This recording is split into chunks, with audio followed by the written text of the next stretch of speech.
Buat kalian yang kepengen beli Mazda CX-60 tapi kemarin tuh ya terkendala dengan budget karena harganya 1 M lebih, ini mobil yang mungkin kalian tunggu-tunggu. Ini adalah Mazda CX-60 tipe Sport, tipe paling terjangkau yang bisa kalian beli di Indonesia. Apa aja bedanya? Yuk kita bahas.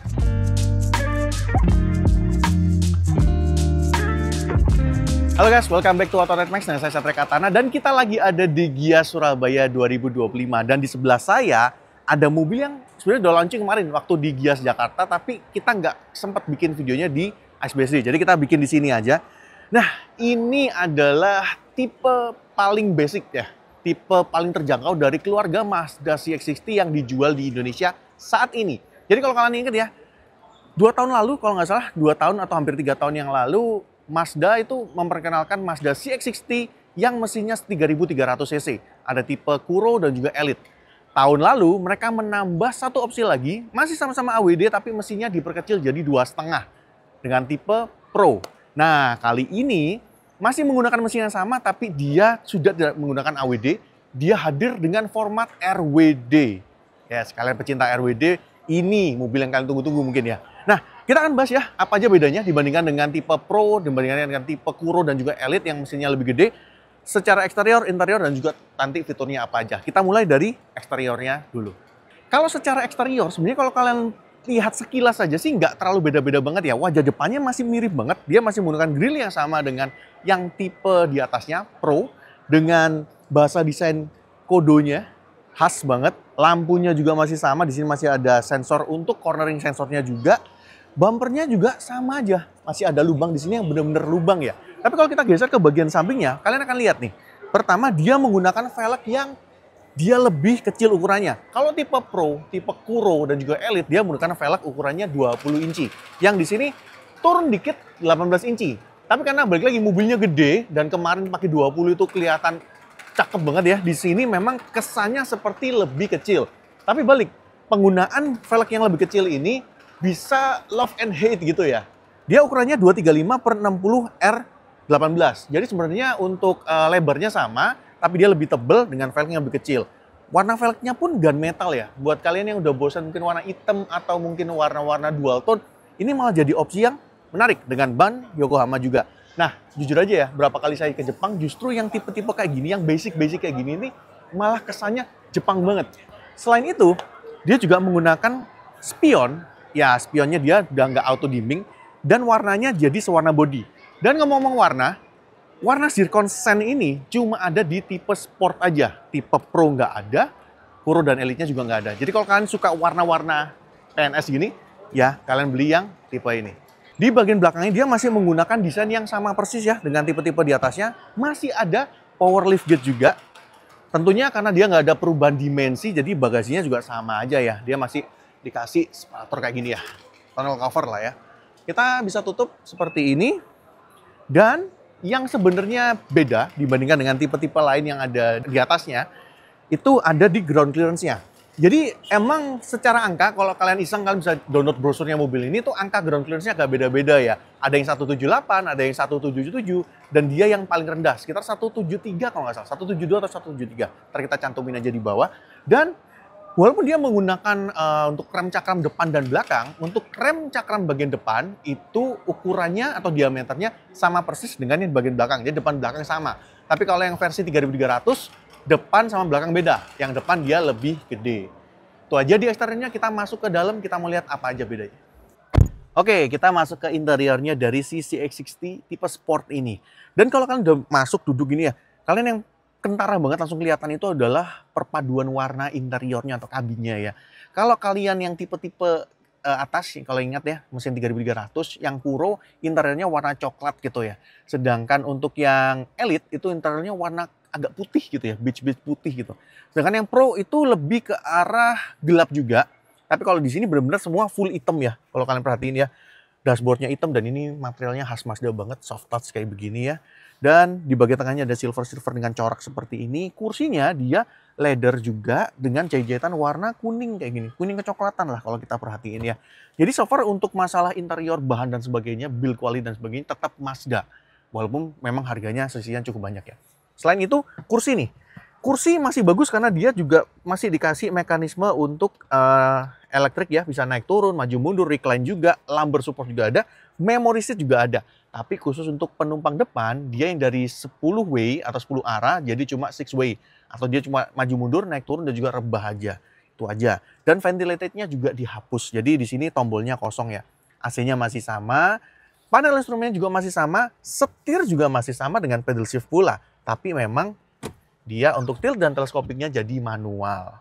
Ya, karena dia jadi manual juga membuat si driver personalization-nya ini jadi nggak ada. Kameranya hilang nih yang di bagian sini nih. Jadi kalau kalian yang ingat ya waktu itu Mazda 6 kalian tinggal masukin tinggi badan aja, setir dan kursi langsung adjust sendiri. Nah, tapi balik lagi, itu fitur yang mungkin nggak semua orang bakal nikmatin. Jadi kalau memang merasa nggak butuh ya, makanya diadain kayak gini. Nah, MGD Connect-nya juga sama, audionya juga masih Bose, tapi di sini ada fitur navigasi kalau kalian pencet, nggak bisa, harus diaktifin ke dealer atau nambah lah dalam tanda kutip ya. Ya balik lagi mungkin sekarang udah pakai Android Auto atau Apple CarPlay, pakai Google gitu ya.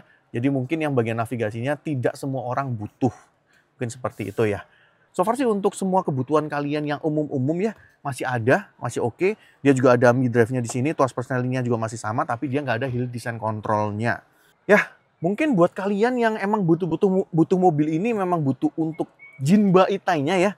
Jadi fitur-fitur yang lain yang dianggap mungkin mewah tadi yang nggak diperlukan, nggak usah dikasih, daripada dikasih jadi lebih mahal, mending ya udah apa adanya seperti ini. Tapi untuk kebutuhan umum kalian ini sudah ke cover semuanya.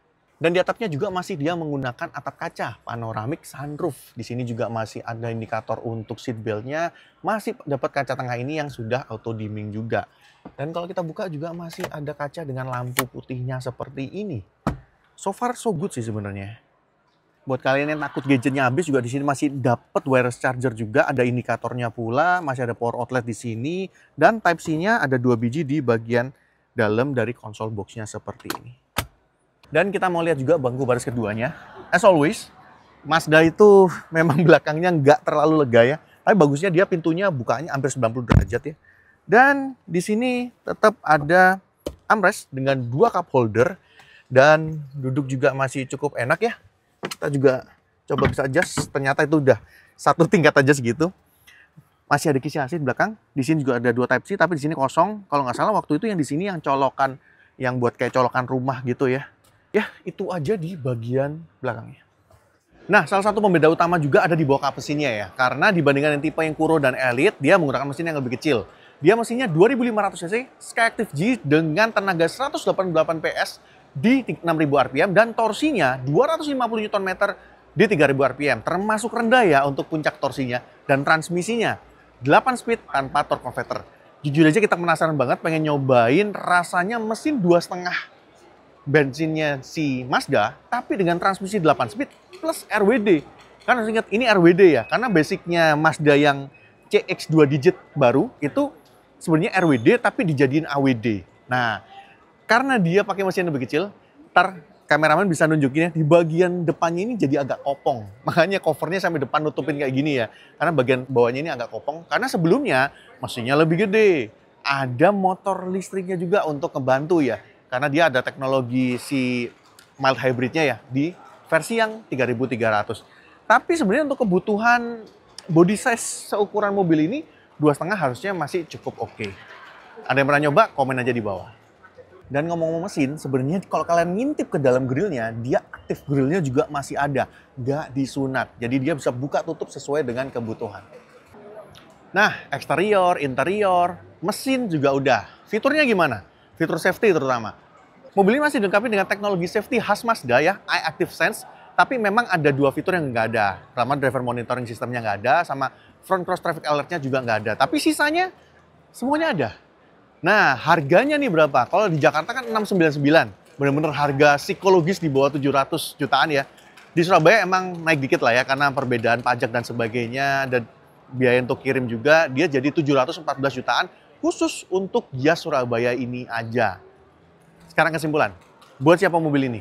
Yang jelas, Mazda benar-benar jadi BMW Jepang banget ya. Karena kalau dulu, mungkin secara quality, secara interior, secara mungkin agility untuk nyetirnya, handling dan sebagainya. Tapi sekarang ada RWD-nya. bener-bener rasa Beamer banget ya, rasa BMW banget, tapi dengan kita kan ngomong ya durability khas mobil Jepang lah. Nah, kalau kalian emang butuh sebuah SUV yang kepengen punyanya RWD tapi nggak kepengen leather frame ya, dengan harga yang masih masuk akal juga, silahkan coba, silahkan test drive, silahkan lihat langsung mobilnya, kalau cocok silahkan dibeli. Oke, kayaknya itu aja dari Autonomax kali ini. Thank you buat teman-teman yang nonton sampai akhir. Kalau kalian suka boleh like, share teman-teman kalian juga, komen juga di bawah, subscribe kalau yang belum, dan juga mampir-mampir ke Instagram, TikTok, dan juga websitenya Autonomax. Itu aja, sampai ketemu di video selanjutnya. Bye.